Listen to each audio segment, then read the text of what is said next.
Good morning and welcome to the Catalyst webinar series presented by the Southern California PGA's Education Committee. The Catalyst webinar series is a bi-weekly educational platform for creating success and change in one's club and career. Very excited to welcome Mr. Eric Lohman, General Manager from Monarch Beach Golf Links in Dana Point. Eric is our presenter today, presenting on creating a personal brand and value to your owners or senior leadership. Eric is an at-large director for the Southern California Section Board. He also chairs the Committee on Mentorship and also is the liaison for sponsorship. Good morning, Mr. Lohman, and welcome. Thank you, John, and thank you everybody for participating today. It's special thanks to Ariana Gomez with the section office as well for helping us pull this together. So just let her rip? Yes, sir, it's all yours. All right, well, perfect. Well, thank you everybody again for taking the time out of your busy schedules to do this today and for giving me an opportunity to talk a little bit about myself and about some of the things that I've been able to accomplish and do throughout my career. And I could tell a few anecdotes as we go along the way and kind of the stuff that I ripped or stole from some of my peers or mentors or people I work for, or people I watched a little bit in the industry who I thought were doing a good job, and I thought I might want to steal some of their secrets as well. So further ado, let's get this started. If I can get this to work, hold on one second. Here on the first slide, again, and what we have are just some general topics to talk about, and from there we will, if you have any questions, feel free to, I believe you use this little chat board that's on this GoToWebinar, and John will interrupt me and we can go from there and talk about them. But there's about 10 or 11 topics, and there's some subtopics within those topics, but certainly if you have any questions at any point, just let us know and we'll answer those for you.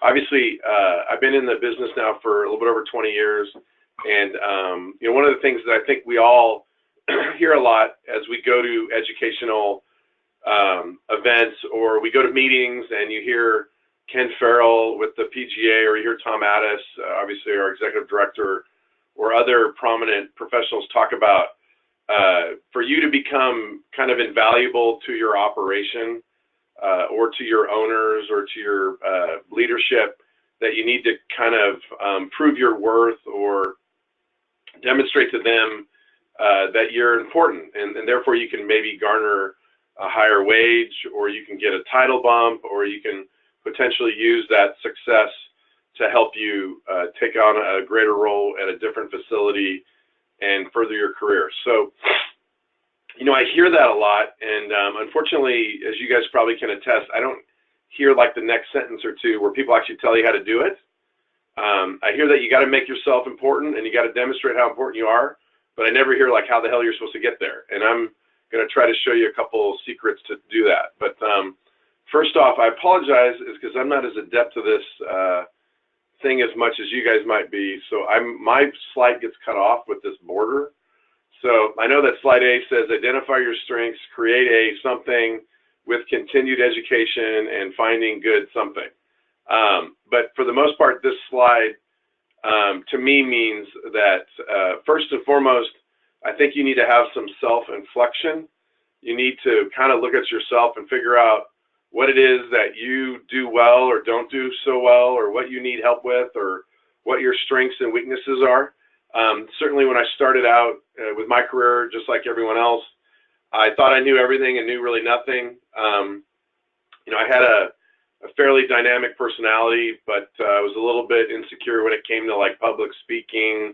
I felt a little insecure when it came to me interacting with people of authority. So I had to learn a little bit of what it was that they were looking for and what it was I could provide to them. And I had to figure out what it was that I really was maybe good at, or at least I thought I was good at. And so part of this here is like, no matter what you do or who you are, what you're all about, eventually, you got to figure out what your strengths are and focus on those a lot. And in my case, I was able to figure out that my strengths were probably going to be more on the sales and marketing side of things. And I kind of backed into sales. I didn't really know much about it, but when I got into it with OB Sports, working out at Cimarron Golf Resort out in the desert, and kind of opening up a couple other properties that we had up in the Pacific Northwest, I got into the sales side of things and realized that that was something that I really enjoyed. And obviously, you know, to sell something, sometimes you have to market it and sometimes you have to promote it. But I found myself enjoying that that dichotomy, or that interaction between those three buckets. And I've kind of pushed that for my career the last 10, 15 years for sure. Either I've been a director of sales and marketing, or I've overseen the director of sales and marketing at either my property or several properties for the last 15 years. So I certainly at some point kind of realized that maybe I wasn't going to be the best player. I wasn't going to be the best teacher. You know, I wasn't going to just be the guy who was kind of behind the scenes who did all the work. That I felt like I had to be a little bit more upfront and a little bit more face forward. And that was where it going to allow me to be successful and help those around me be successful as well. But with that, obviously I put on here continued education. It's not like I was born with this information. I certainly wasn't. And I've learned things, you know, every year, every month, every day, I kind of learn something. And, you know, when I say continued education, I don't necessarily mean like you have to go to, you don't have to take, it's not like you have to do the catalyst. You have to go to the next PGA meeting. You have to do whatever education the PGA throws at you with Gibbs, or it's, for my case, it's like I've never stopped learning no matter what I'm doing. If I go to a mall, if I read a magazine, if I go to a website, if I interact with any of my peers, if I have a staff meeting, I'm always trying to learn something that could potentially help me be a little bit more efficient and smarter, because I think at my stage, at this point, I just need to be a little faster. I need to be a little bit more efficient, and I need to be a little bit more progressive. So therefore, that's kind of the things that I'm looking for right now. But by what I mean for you guys to find your strength, certainly find whatever it is that you do well or you want to be a part of, and really foster your energy in that direction. And then by continued education, I mean, you really have to keep your eyes and ears open and continue to try and gain more awareness and more confidence by getting a little bit more information. So that's kind of what I meant by that slide. If there's any questions, let me know. We'll move on to the next one. Can you pull this up? I have Brandon Delgado next to me so I can actually read the full slide. Average versus exceptional, and what you need to do to separate from the pack. One of the things that we do here for OB Sports, which is our management company, is we have ESP training, Exceptional Service Program, which for some of you, you guys might do Raving Fans, or you might do the program like Best in Class, which was Kemper Sports' program, or you might have your own in-house sales or service program. But for our case, what we do is a little combination of ESP, Exceptional Service Program, and kind of my own little anecdotes that I put together over the years here. And all our staff goes through this training once they're hired, and at every staff meeting, we try to revisit these key points to remind everybody. But the biggest part of this training, if you really wanted to nut it down to like one sentence, it would be average versus exceptional, and what you need to do to separate from the pack. So, and that's from the pact, P-A-C-K, not pact. Sorry about that faux pas on our part. But what that really means is, if you all just show up to work and you're supposed to be there from like 8 to 5, and you roll in about 8 and you leave at 5, and you're asked to do like X, Y, and Z, and you do X, Y, and Z, and you know the bell rings and you kind of get to your car and you drive home. If you just kind of do what's asked of you, you certainly are never going to qualify as exceptional. And there's few people, hopefully, that understand that to get up, to move up in the world, and to get a better job and to make more money and to have more authority and more power and more prestige, sometimes you can get away with just being average. In our industry, I don't think average is really the median. I think average is a little bit above the median, unfortunately. But for those people who really do a great job and who are exceptional, and they're the ones who have, for the most part, usually the better jobs, they're the ones that people notice seem to be enjoying themselves a little bit more. And, we're surrounded by a lot of exceptional people. And, I just think that, again, while you're trying to find yourself, like in slide A, you also need to figure out what helps you separate yourself from the pack. And, that's kind of what this whole seminar is about, is just kind of ways for you to step it up and do a little bit more. Now, it's not to say that being average is bad, and it's not to say that being average won't help you have a long and prosperous career, because certainly average will allow for those things. But if you want to be like the director of golf at the Vintage Club, or be the vice president of OB Sports, or be a sales rep for Titleist or Callaway — I prefer Callaway myself — if you want to be these things, you're just never going to be them if you're average. Unfortunately, average doesn't cut it when it comes to trying to convince somebody of authority to hire you over 10 other average people. You're just going to blend in. So, with OB Sports and ESP, we spend a lot of time figuring out what is exceptional and how do we foster that. Whether you're a mechanic at one of our properties, or you're a sales associate, or you're the director of golf, or you're myself, we have to define what is exceptional, and then we got to try to go out and get it. And in the case of exceptional, I think it's just being a little bit more progressive. It's being a little bit more efficient. It's being a little bit more dynamic. It's making a little bigger impact on those around you, especially your members and your guests. But there's always the adage of you manage up and you manage down. And in my case, you got to manage up, which means I got to manage to my boss. I got to manage to our owners. I got to manage to our asset managers, meaning I got to be what they ask of me and a little bit more. And then I got to do that for my staff, whether it be my management group or my hourly staff. I got to try to do that for them. And then I got to certainly manage out. So it's up, down, and out. And out being, I got to do the right thing for my guests, and I got to do the right thing for our members. And again, if you're average, you just are going to kind of be, you're just going to kind of be there. You're just not going to ever really jump a couple levels of management, or you're not going to jump a couple pay grades. But to do that, you're going to definitely have to be active and know that there's a way to do it, and you got to be persistent, and you can't really take too much time off on this attempt at being exceptional, because average is taking a break. Exceptional is kind of pushing forward every day when you can. C, pay it forward through volunteerism and altruism, and then walk the talk. So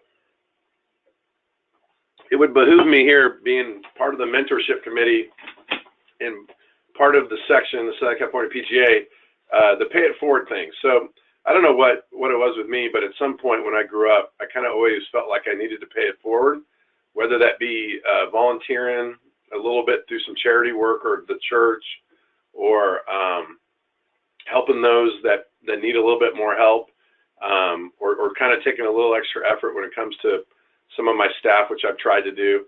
But I definitely believe that just like you need to stay focused and trying to be exceptional, I think you also need to be cognizant of the fact that by paying it forward, that's something that hopefully you can find time to do and make that part of your daily routine.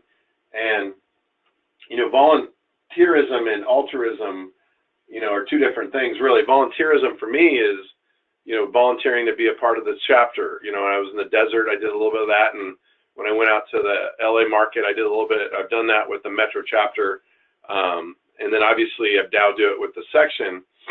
But I don't have to volunteer. I don't get paid to volunteer, and it takes away from things that I potentially would rather do at times, like play golf, or go on vacation, or spend time with my family, or just surf the internet for stuff that I'm not supposed to look at. But I've decided that by me volunteering, I can be a little bit more engaged with the section and the chapters, and I can not only have a voice, which I believe I'm the type of person that has one and needs one, but then I can actually affect what it is that I care about. A lot of times, as you might imagine, as a board member, I'll go to a meeting or interact with some of our peers, and they'll have a complaint or they'll have a comment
recommend that you go to our website, monarchbeachgolf.com.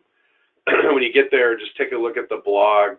I think there's a tab or a button for it at the upper right-hand corner, and take a look at some of the articles and some of the videos. And that's certainly, we've been doing this now for about a month, and we're going to make this part of our kind of regular routine. And what we've noticed, or what I've noticed too, is there's some other folks that are in the marketplace. Desert Willow does a really good job with it. David Wood at the Vintage Club does a really good job with his personal brand. Robin Shelton does a good job with it. There's people that you can follow and you can see how they pull it off or what they promote and push. And it's certainly, one, it's good education for you guys and gals. And secondly, it demonstrates to you how it can be done in a professional manner. And then by traditional media, I just mean there's certainly, there's a few magazines left and newspapers that if you encourage or try to get something in a magazine or a newspaper, whether it's editorial or, you know, I don't know where you folks work or live, but if, you know, if there's a local newspaper and you can reach out to them, the sports editor, and say, hey, if I write an article about golf or an instruction piece, would you put it in the newspaper? They might say yes. And I've been doing that off and on for 20 years, and I'm always amazed that people will put my stuff in a magazine or a newspaper. You know, I don't write, and I'm not a world-class instructor, but I understand the fundamentals and I understand how to play.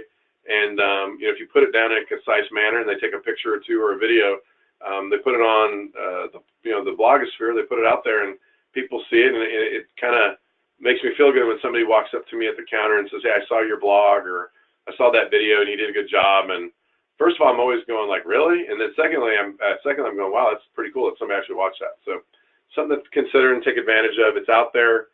And I do believe the section, in this case, has a lot of good resources for you all.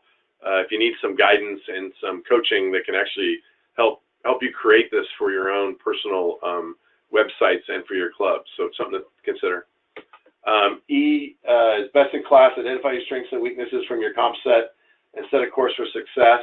This is a little bit more macro than sort of creating your own brand. This is my brand, I believe, consists of me, but also my club or my clubs where I've worked, or the company I work for, which potentially I have some ability to help with. But you know, this is something that we teach a lot with our training here at the ESP training and our own personal training is best in class. It's kind of just saying when you have to have self-inflection, you have to look inside yourself or look at yourself and say, this is who I am, this is what I'm about, this is what I can accomplish, these are my strengths and weaknesses. It's the same thing you do for your club. And when you do that, you got to look at it and then compare yourself to your comp set. And, you know, in the case of us, you know, we have a few comp sets, but because we're down at the beach and we have a 5-star resort and we have a fairly nice, successful golf course, you know, we consider our comp set in some level to be like Aviara, La Costa, Pelican Hill, and Trump. And that's kind of the coastal golf courses that are fairly decent or nice. And then, you know, you look at your comp set, it could also be, say, when it comes to tournament groups, in our case, it's us, Oak Creek, Tustin Ranch, Pelican Hill, Coda de Casa, El Niguel, and Mission Viejo Country Club, and Newport Beach Country Club, because those are the golf courses that'll host a daily or a pay-and-play kind of charity event or corporate event in our marketplace. And then you could look at a few other of those types of buckets. But when you do this best in class and you identify your strengths and weaknesses, you take a look at your facility and you say, well, this is what I do well and this is what I do wrong. And then you do the same exercise at all these other facilities. And what you're hoping for is that there's a few things that you do well, that you do better than the others. You kind of look at what they do better than you and you try to duplicate it or try to be as close to what they do that you could pull off. You figure out what you do wrong and you try to eliminate it. You figure what they do wrong and you never repeat it. So if you go through this exercise with yourself, which you can do with other professionals, or you can do this with other clubs, and what I recommend is that you do this on maybe a once or twice a year. And if you do this, you have a really good understanding of sort of who you are or what your facility is all about and what you really need to work on to make improvement. And I think that the one thing that we do well at my clubs is that we do this fairly well, and therefore we're able to always each year make improvements. So we're never really settling on the status quo. We're always trying to improve ever so slightly as much as we possibly can, given the constraints of our budget or the restrictions that management or ownership might have over you. So as you do that, I also think you should pivot and do that for yourself. Like if I'm going to go through this effort with my club and my team, I should also go through this effort with myself. And I think having a real honest opinion of yourself is good. Like, I'm not the most organized human being. I need to be more organized. I have a lot of thoughts and a lot of ideas, and at times I kind of have more than enough, and I need to be able to organize those in a very positive way so that I can actually accomplish a few things by the end of the year.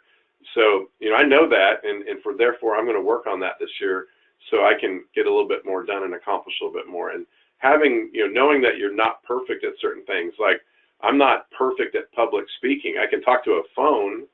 I can talk to my management team fairly well. I can talk to a board fairly well, but I don't believe I bring my dynamic personality as well when I talk in public. So that's something I'm going to have to work on if I ever want to host an office or be an officer in the section, because I'll have to talk in front of a bunch of folks at the same time, and I don't want it to come across like I'm bored or boring or I'm going to throw up on stage. So there's things that I'm going to need to do to work on, and I'm trying to share that with you so that you all know that we're all going through it. It's just we're all maybe doing a little different approach to it or different items that we're focusing on. Next, kind of a repetition thing here. So obviously I talked about volunteerism and altruism, but that's one thing. And then the other thing is just participating. So I'm not encouraging you or discouraging you to go to church or join a charity but I am telling you that you should look into those things if you can and have time for it. But the other thing is you should try and participate as much as you can with your chapter, the section, and when you have the opportunity, the national PGA. And by what I mean by that is, we're all busy, but we only have so many chapter events a year, whether it's a couple education events, 3 or 4 tournaments, couple meetings. I mean, it's really not like the chapters really overwhelm us with activity. And I would say that you should prioritize all your chapter events. So maybe you miss 1 or 2 a year because you're on vacation or you get sick or what have you, but you should prioritize your chapter, and you should certainly prioritize any section event that's within, reach of where you live or your schedule. You might not be in charge, so you might have to work Mondays and Tuesdays, but certainly work at trying to attend as many of those section events as possible. Whether it's education, whether it's playing, certainly the meetings are so valuable. But if you don't attend 80% of the chapter stuff and 50% of the section stuff, then you're just missing out. And shame on you, because instead of you really going to what's important, you're jumping on this catalyst. And I think these chapters and these section events are great for you to create relationships with people like myself and the John McNairs and the Scott Hines of the world who are going to hire people. That's how they hire people, because they know them and they've interacted with them several times in different settings. They understand who they are and what they are, and they know that the interview process is going to be fairly smooth. So I recommend that you try to do that. And then obviously with national, there's only a few of those opportunities, whether it's the PGA show in Orlando, which we're all missing unless you're calling in from Orlando, or there's the PGA show in Las Vegas, or there's a few other opportunities out there like the national meetings. But maybe you don't go to something every year, but every other year you should at least attend one of these things if you can. Save up for it and plan for it and plan a vacation around it. But that's also a neat thing. If you haven't had a chance to go to the PGA show in Orlando, then I recommend you do it. It's amazing, really. And then there's the Vegas show, which is about 1/10 the size of the Orlando one and about 1/10 as important. And then you have these other national opportunities, which I recommend that you take a look at and potentially get into. But certainly I do think that participating with the sections and the chapters is important. And whether you volunteer and try to serve on the board and serve on a committee, I think that's the next level up. But participating is really average. Like if you don't participate, then you're below average. And if you're below average, then I just recommend that you try to avoid that, because it's just not going to help you moving forward.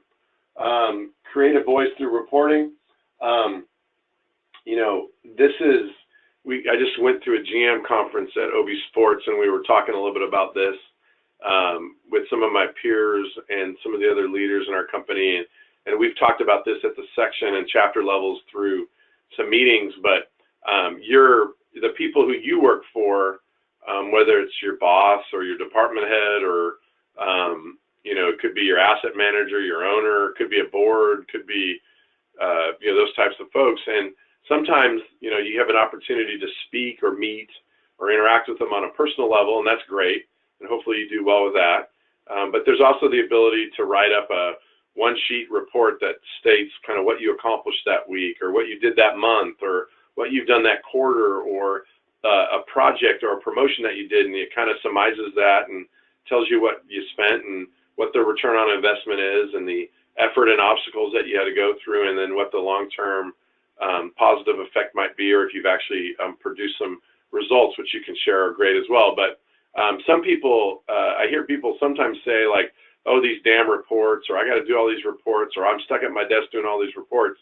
And trust me, nobody gets it more than me, because I probably have more than all of you.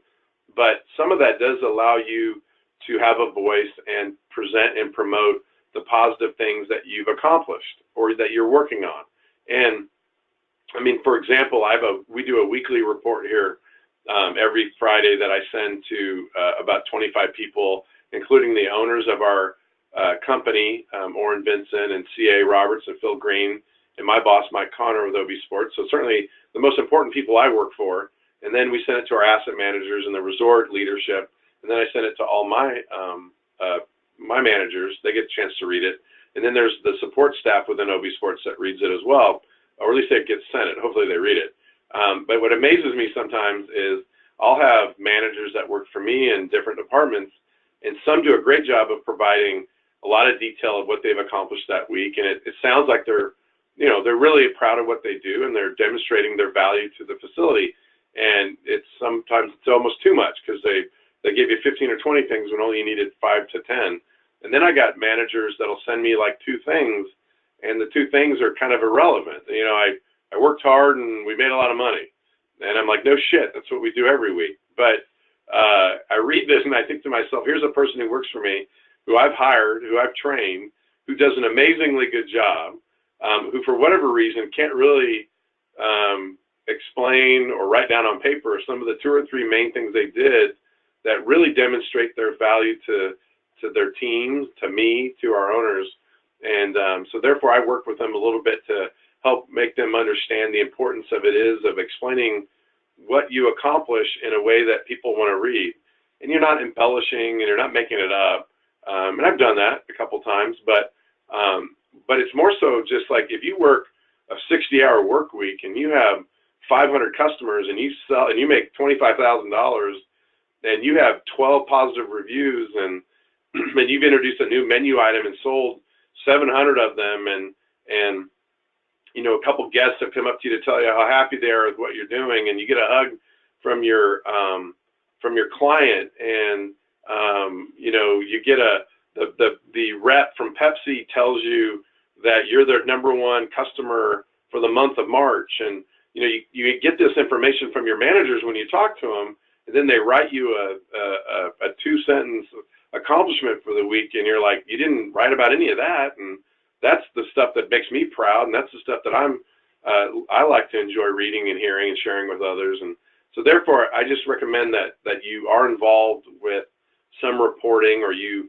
try to get involved with reporting. But once you do it, you take the effort and the energy and the time to make sure that those who read it understand your true worth and value. So either create that voice, or if you already have that voice, make sure you take advantage of it so that people know what you're doing. But don't spam them, and don't, I have managers that do it on the flip side that give me 28 bullet points. And, if you change the toilet paper, I'm not probably going to be as impressed. So, make sure that it's worth our time, and you focus on the positives for sure. This is slide 8, or slide number 8, letter H. Create a personal style, dress for success, stay groomed, etc. Just again, it's an OB Sports thing. It's an Orrin Vincent thing. It's a ESP thing. It's an Eric Lohman thing. I think that you just got to take pride in how you dress, I think you got to take pride in your grooming. I think you need to take pride in your appearance, your health, right? We're not asking everybody to be, the best dressed, the best looking, but you have to be polished enough that or you have to have enough style that you look confident and you look prepared and you look trustworthy. And obviously, people pay attention to this, whether you're going for an interview or you have a annual review or you're just going to work. There's people like myself who pay attention whether or not you're wearing your name badge, you're standing tall or you're standing proud, you look kept, you look like you care. And on the flip side, when you don't, it certainly stands out, and it doesn't look positive. It doesn't look like you're important enough, or you're trying to be. You take pride in what you do, and part of that kind of goes back to a lot of times when we have our meetings with the PGA and the section and chapters, and we're required to wear a coat and tie, and I was the same person 15, 20 years ago who probably said, like, do I really got to wear this? And I'm going to go play golf that afternoon. It's kind of a pain in the butt to change, but when you think about it, like, it's our opportunity to look good and look sharp and wear something that matches and show off a nice pair of shoes. And but for those of you who do, or for those of us that try to look good and look nice, I think we stand out. And for those who are just trying to get by and break a rule or just kind of slide by or kind of half-ass it, I think you stand out as well. And I'm just letting you know that people pay attention, and you have an opportunity to make a first impression or a second impression, and this is a great opportunity for us to do that. And I take pride in what I wear. I take pride in matching. I enjoy wearing some of the new styles that we get from some of our vendors, and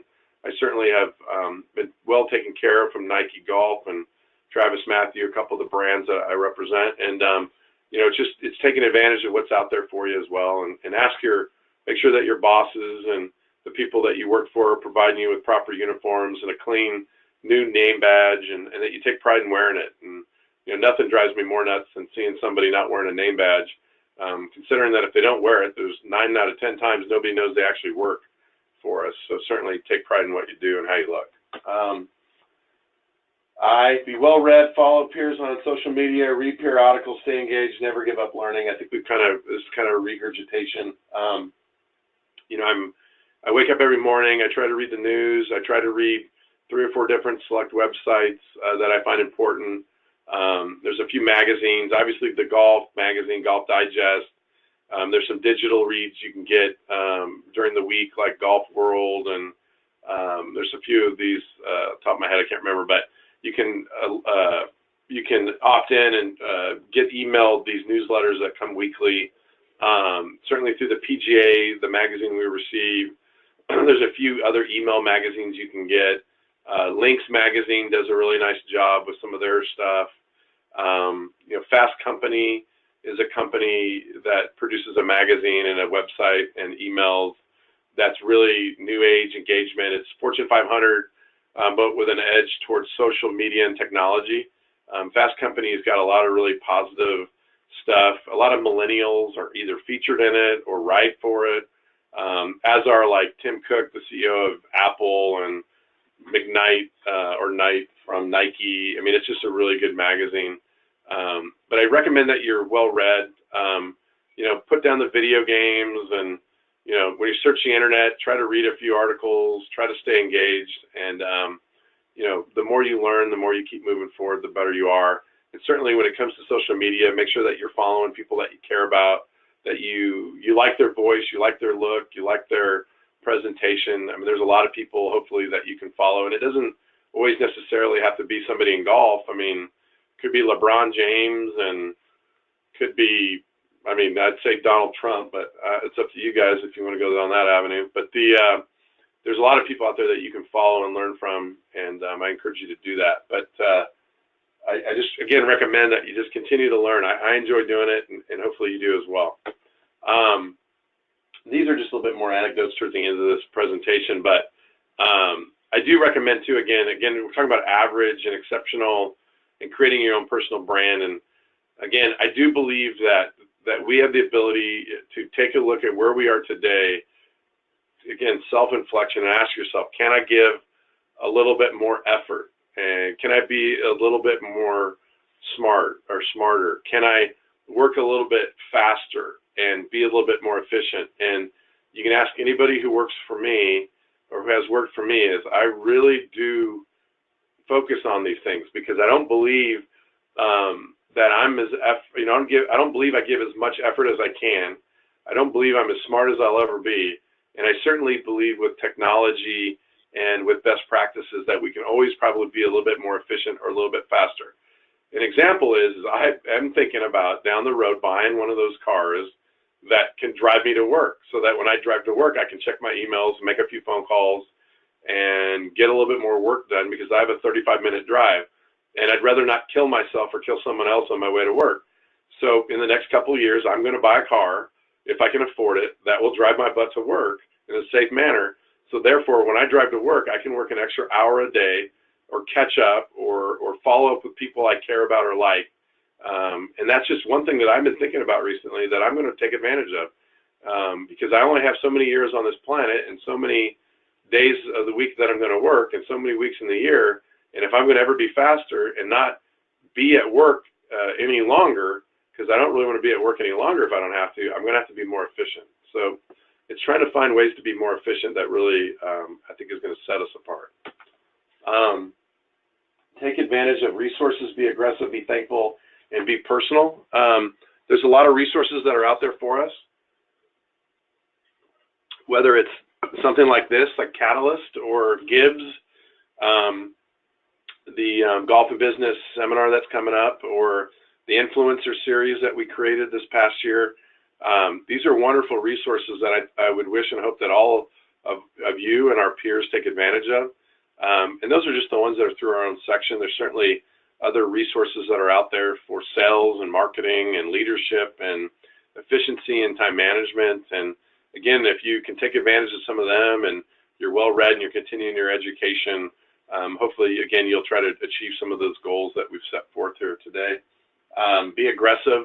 I have people I worked with, close family members that I trust and hold dear, who, for whatever reason, they're not the most aggressive salespeople, but yet they complain they don't have enough clients. And I think there's a way for you all to be aggressive, or for us to be aggressive, where you're not annoying, but to be aggressive means you're just persistent, you care, you demonstrate passion and persistency, and you follow up. And you maybe follow up a few more times than the average person, but if you do that, you'll be successful. And that's, I mean, anybody that we have in sales that you interact with, whether it's a good sales rep or a sales and marketing person from one of our companies we interact with, the best people, really, you can learn from them, and I recommend that you do that.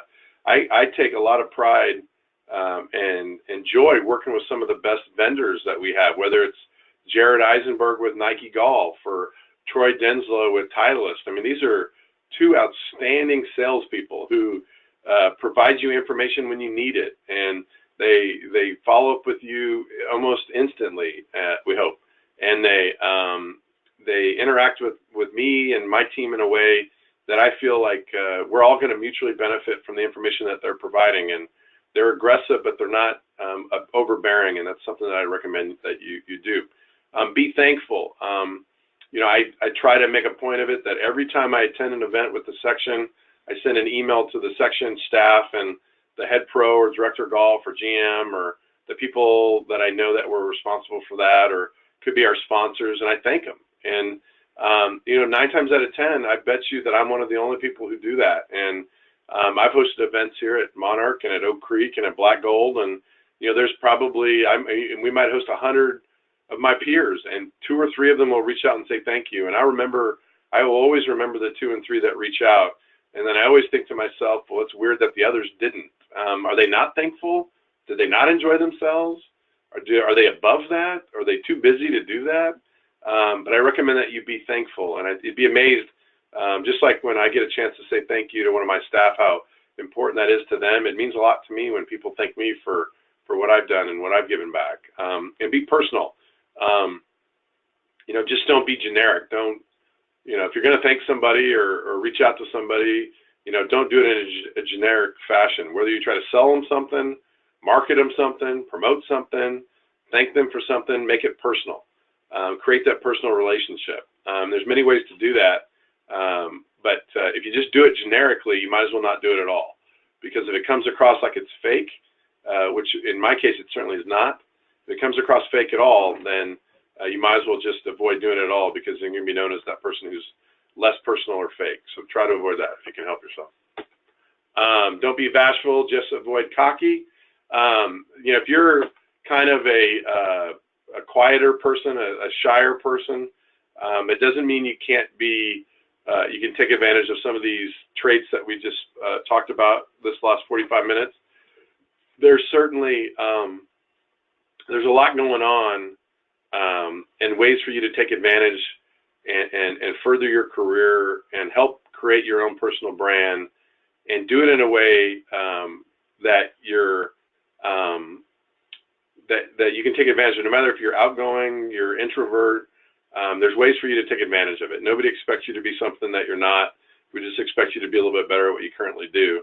And obviously, you got to always be careful with doing it always maintaining professionalism and doing it in a way that people still, understand you and appreciate you. And, we've got some great people, Michael Block, who's a great player, has a great personality. He's charming, and he's certainly not bashful, but he does it in a way that he makes you feel, like you're kind of one of the guys, yet he's going to go kick your butt. And we have people like that that do that as well. I mean, Paul Levy, the president of the PGA of America, I don't know if you spent much time with Paul. I have, and been very impressed with his demeanor and his personality, and he's about as alpha male as they come.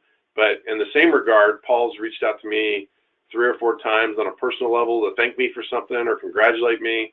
And he's the type of person you can have a dinner with. He invited me to sit with him and a few of his peers at a PGA at a dinner at the PGA show 2 or 3 years ago. He never had to do that, and I was his equal. As people walked up to him to say hi to him, he introduced me to everybody, and it really went a long way to making me feel like I was important when I was with the most important person in the room. And it's stuff like that we can do, and hopefully you can do that and pay it forward, and I'll continue to do that as well. But that kind of concludes the 50 minutes that I've been allocated, and if there's any questions, feel free to let us know. John, if you got any questions, let me know. Thank you very much, Eric. Tremendous. We do have a few questions that have come in. Regarding Monarch Beach, what does Monarch do best in regards to communicating its brand to its customer base? Well, again, that's perception. So whether we do it best or not, that's the perception of the person who reads it. But one of the things that we've done at Monarch Beach, which I think has boded well for us and helped us be as successful as we have been, is we've identified Monarch Beach as sort of a property along the coast that's casual, but yet provides 5-star service. We've created this brand that we use the word cool a lot, and we put it in some of our training materials, and we kind of focus on the word cool. And by the word cool, we're focused on 2 or 3 different things, but one of which is we're taking advantage of the fact that we're by the coast and our temperatures are fairly moderate and tepid, and we have a very relaxed dress code here. We actually don't have a dress code. I don't believe in a dress code, at least at the resort level. We play a lot of music when people play golf, and we have music playing as you walk up into the clubhouse. As you tee off on the first tee, the music's playing. As you finish your round, as you go by our cafe, there's a lot of music. So the other thing is, we were very forward in the idea of bringing in like golf boards. I wanted to bring them in even a year or 2 before we did, and I finally convinced my management company and ownership group to allow us. We brought in 4. I saw the success after about 2 weeks. I got 8 more within a month. We try to make decisions that we try to do things or promote in a way or make decisions that allows us to continue to promote that coolness, we think. Golf, I believe, and I've spoken about this many times, that golf needs to change a little bit for some of us. And I think making ourselves a little bit more comfortable for the masses. You know, the folks that go to Top Golf, for example, if you've ever been to one, they're very successful, but people are going there to eat, drink, socialize, and then maybe hit a few balls. I think there are golfers in the world who that's really the approach we should take. We should encourage them to come eat, drink, socialize, have fun, get some exercise, and oh, by the way, you might play some golf. But for the longest time, our industry has focused on 18 holes, traditional golf, Peter Millar, quiet, no kids, no minorities. You know, I think that's the opposite of what we should try to be. And that's, I think, the one thing that we promote at Monarch Beach is flexibility, accommodation, inclusion, that type of stuff. Anything else? Yeah, and can you get a little more granular in the path that your career has followed? What you did to get this job, what you did to get that job, what do you think was a deciding factor in you being selected for this job? Can you talk a little bit more on a ground level on how you think that actually happened? Well, I mean, I think part of it's sales and marketing because, I mean, I kind of jumped into that pretty early. So when I got hired on to be the golf director of sales and marketing at like Black Gold, for example, I had some golf experience and I had some sales and marketing experience. And I was able to, in an interview and a resume, able to speak to both sides of those pretty succinctly. And so that helped me get through that interview process. And then, you know, I think I was polished enough and I came across confident enough that I was able to fake my way into being hired. Maybe I didn't have as much experience in either one of those two buckets as I probably should have had, but because I looked the part and because my resume said it and because I could speak to it, I was able to convince my boss at the time to hire me to be the director of operations essentially at Black Gold. And therefore, when I got there and he took me under his wings and trained me to be the GM, I was able to become the GM there at age 30. But I think part of that was being prepared to be in that place. Although I wasn't really prepared, at least I faked it to be prepared. And then when I was at Black Gold for about 7.5 years, and an opportunity arose at Oak Creek where I could potentially go over there and run Oak Creek and Irvine and work for the Irvine company, and then potentially help out with, which I did a little bit with Pelican Hill with their sales and marketing, and I hired and trained their group salespeople and helped with the marketing side of things.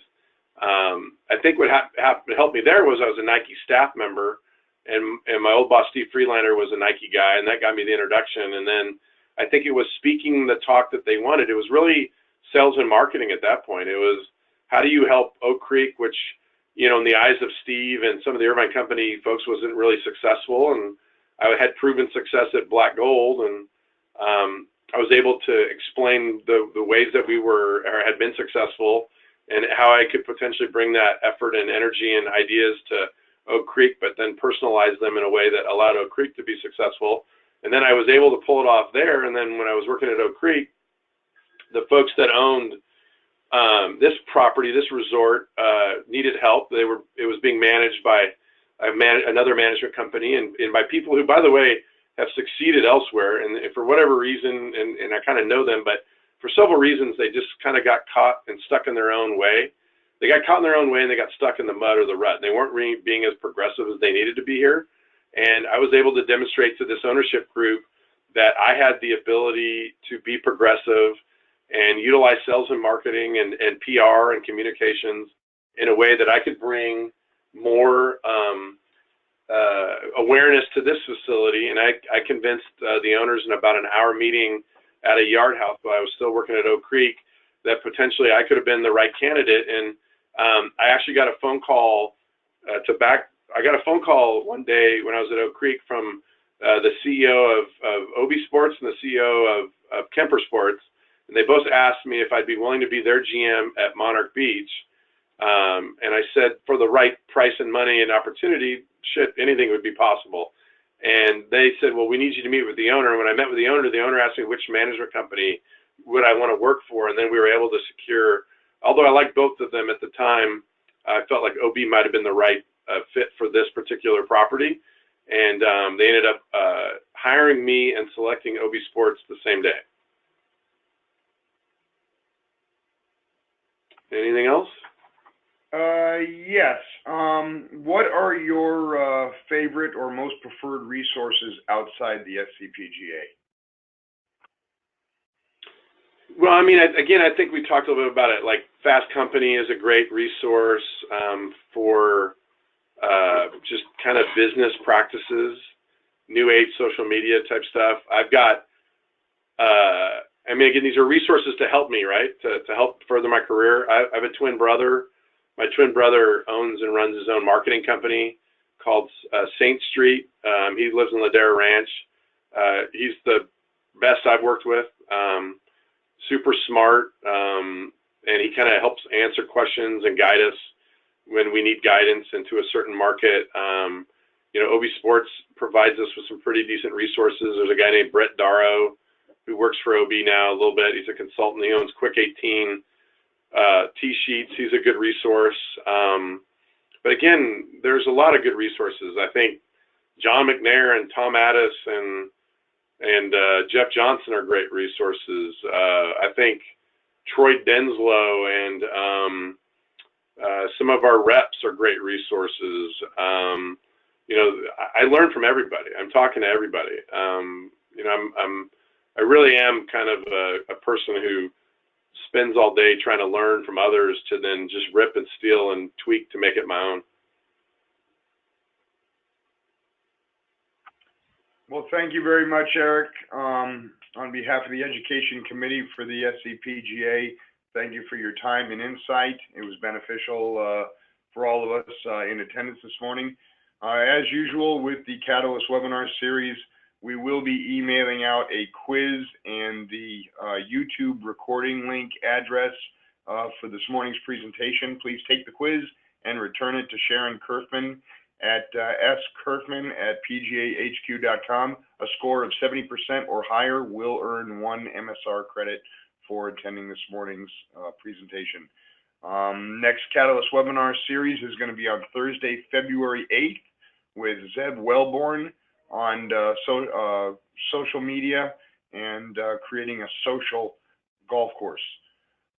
Any questions, feel free to give me an email, shout out at jculo@montereycc.com. Thank you, everybody, for attending, and looking forward to a great year on the Catalyst. Thank you, Eric, and have a good day, everybody. Thank you, everybody.